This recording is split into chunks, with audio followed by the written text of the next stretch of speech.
On February 19, 2020, at about 4:30 a.m., Pop Smoke was shot and killed inside of his Airbnb. He wasn't alone, but at the time of the robbery, he was inside the shower. 4 teenagers would storm the house that night before the youngest, a 15-year-old, would fatally shoot him. Pop Smoke was just 20 years old at the time. He was officially pronounced dead at 5:12 that morning, but it would end up taking months to fully solve this case. TMZ reported his death at 1:24 p.m. on February 19th. If we look back at his last post on Instagram, we can see exactly how his day played out. Let's see what you got in here. It better be Pop Smoke. Pop Smoke. Don't fuck around. It all started with this post around 11 a.m. on February 18th, just 16 hours before his death. He landed in California and drove to his Airbnb in Beverly Hills, where he posted it on his story, showing off the backyard. He was going to be in Los Angeles for a 4-day vacation. With him was his longtime friend Mike D, and after the two got comfortable, he updated his story with the next post of him getting his hair cut. This was followed with a picture of him relaxing by the pool before getting ready to go shopping that evening. In the top left, a tag showing Beverly Hills. So far, the day was playing out normal, and nothing seemed to be out of the ordinary. However, the very next post would change the events of that night. That post actually comes from Mike D. Around 4 p.m., a series of pictures were uploaded on both their accounts. On Pop Smoke's Instagram showed 3 back-to-back pictures of him and Mike together, with Mike holding a stack of cash. On Mike's page was another photo, and nothing seemed wrong with it at first, but this picture had 2 fatal problems. The picture was of Pop Smoke and Mike, with him holding the same stack of money, but in the top left corner the entire home address is almost visible, with only the first number missing. If someone were to be looking for Pop Smoke, all they had to do was find the first number between 1 and 9.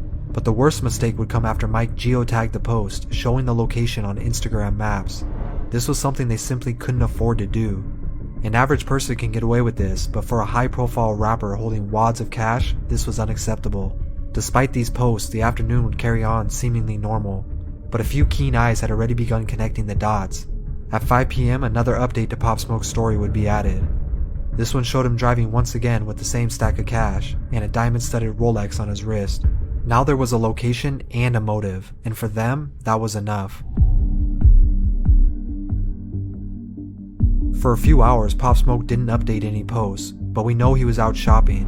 Shortly after taking the photos in the driveway, Mike and Pop got into the white Range Rover and drove from the Airbnb down Santa Monica Boulevard before stopping at the Amiri store. Pop Smoke was getting ready for his Meet the Woo tour starting in March and was taking his last week on vacation. His Meet the Woo 2 tape had just dropped weeks prior, and he was still celebrating its success, so it was only normal for him to go shopping and reward himself. After all, he was in Beverly Hills, a place known for its luxurious shopping. Just 7 hours before his death at 10 p.m., he returned back to the Airbnb and updated his story again, this time with a view of the city at night from the backyard. But his stay was short. He still wanted to record new music that night. At 11 p.m., Pop Smoke would upload a seemingly harmless video, showing some of the shopping he had done earlier that day. Unfortunately, this post would be the third and final mistake. The 3 Amiri bags shown in the video would leak sensitive information. The tags on them revealed the Airbnb's full address, and now he was completely vulnerable. A talent manager at his label spotted the error and asked him to take the post down. But what Pop Smoke didn't know was that 2 teenagers had already been keeping an eye on his stories. The 2 men who were taking notice were from the well-known Hoover gang in LA. They took note that Pop Smoke was close by, only about 20 minutes away. Their cell phone records showed that around midnight they began looking at the address on maps and scouting out the location. They decided they would make a move that night. At 1 a.m., Pop and Mike left to record at East West Studios near Sunset Boulevard, just a few miles away. While he was working on new music, the 2 teens were working on their plan. According to the Los Angeles Times, at 2 a.m., a black BMW would show up on surveillance outside the home. The car rolled past the house and circled back before stopping. It showed a passenger getting out and sneaking toward the back of the house before quickly returning to the car. At the time, too many people were in the home, and Pop wasn't even there. The car then sped off, heading back to where they came from, where they recruited 2 more teens to help in the robbery. The hills were only about 20 minutes away from South LA, so they all decided to switch cars and try returning later. Around 3 a.m., Pop left East West Studios. He got in the Range Rover with Mike and a woman he met that night named Amelia Rose. They would then drive back, unknowing of the events about to take place. Pop and Amelia went upstairs to the master bedroom and Mike to a room down the hall. Around the same time, the four teens had already swapped cars to an Infiniti sedan and began looking up the address on Zillow. Through pictures, they now had a better understanding of the home's layout and the location of the master bedroom Pop would most likely be staying in. Pop, who was now in bed with Amelia, got ready to end his night with a shower. His last activity on social media were these Twitter replies to a few fans.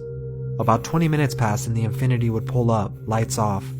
They snuck through the backyard and climbed up the balcony to the second floor. Amelia was the first one to notice the movement outside, but before she could react, the house was stormed by three men with masks and guns out. They put a gun to her head and advised her to stay quiet, taking her phone and purse while the other two went into the bathroom to confront Pop Smoke. They told Pop to take off his watch and hand it over, to which he did. But then Pop lunged at the gunman and attempted to fight back when he was shot in the chest by a 15-year-old. Amelia screamed as Pop hit the floor and the two men kicked him repeatedly. In a final attempt to escape, Pop got up and ran toward the stairs where he was shot 2 more times in the back. The three men then stormed out of the house.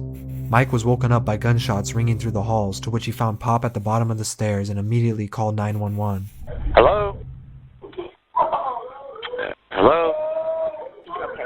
I'm gonna tell him to wait for LAPD. Right. Medical arrived 20 minutes later and took him to Cedars-Sinai, where he passed away just 1 hour later. At the same time of his passing, his killers were already searching up the local news to see if they had reported it yet. They even looked up the price of Pop's stolen Rolex, the only item they made it out the house with.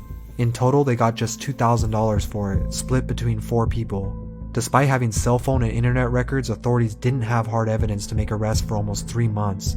It wasn't until the 15-year-old was arrested for an unrelated crime, but because police already had their eyes on him as a person of interest, they rigged his jail cell with recording devices. Eventually, he told his cellmate he'd taken part in robbing Pop Smoke and that he pulled the trigger killing the rapper. The driver of the vehicle was arrested as well and eventually told his cellmate the same details of that night, confirming the story, initially having no intentions of shooting him, but when Pop put up a fight, they panicked and shot him. Corey Walker was the 19-year-old who stayed in the car that night, and Keandre Rogers was the 18-year-old who led the charge into the house. They were both charged with murder with special circumstances and will remain in prison indefinitely. The 17 and 15-year-old were charged as juveniles for murder and robbery, and they remain unnamed to this day due to being minors. Pop Smoke was tragically taken too soon before he had the chance to grow to become the face of the drill movement. The tragedy of Pop Smoke's death lies in the fact that we can see his last day with us through his posts, but these are the same posts that would get him killed. Fans would express their hurt for the death of Bashar, and to this day, over 2 years since his passing, his music is still loved and being discovered by people every day. Rest in peace to the Wu.